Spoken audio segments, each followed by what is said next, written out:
Welcome to Tech Bytes and News, your daily roundup of articles featured in Hacker News. Today we're diving into a fascinating study published in JAMA Network Open regarding the impact of cannabis use on brain function in young adults. It's a pretty big deal, the largest study of its kind so far. Absolutely. I've been looking forward to discussing this. What were the key findings? Did they find a direct causal link between cannabis use and reduced brain function? Well, not quite a direct causal link, it was a correlational study.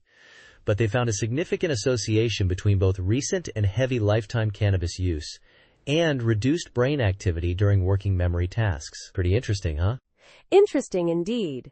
So, it wasn't across-the-board cognitive impairment, just working memory? Exactly. They tested 7 cognitive functions: emotion, reward, motor function, working memory, language, reasoning, and social information processing. But only working memory showed a statistically significant reduction in brain activity in cannabis users. They used a pretty rigorous statistical approach to minimize false positives, which is reassuring. That's a crucial point. Minimizing false positives is vital in research like this. So, what specific brain regions were affected during the working memory tasks?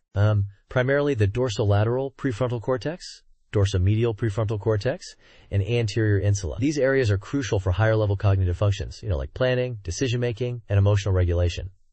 It's not a simple picture, though. I see. And what about the implications for heavy users versus those who used recently? Is it just a matter of abstaining before a test? That's a nuanced point. For recent users, abstaining before a cognitively demanding task might improve performance.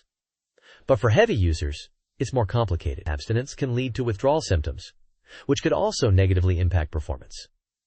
It's not a simple case of just stopping and being fine. Right, the withdrawal aspect is a significant consideration.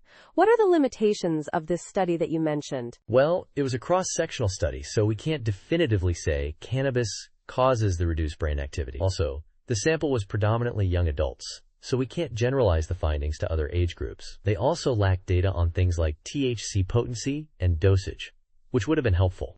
So more research is needed then. What kind of future research would be most beneficial? Definitely.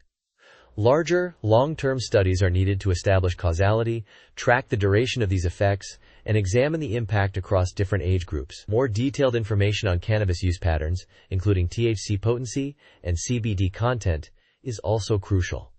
It's a complex issue. Absolutely. It sounds like this study provides a valuable piece of the puzzle, but it also highlights the need for much more research.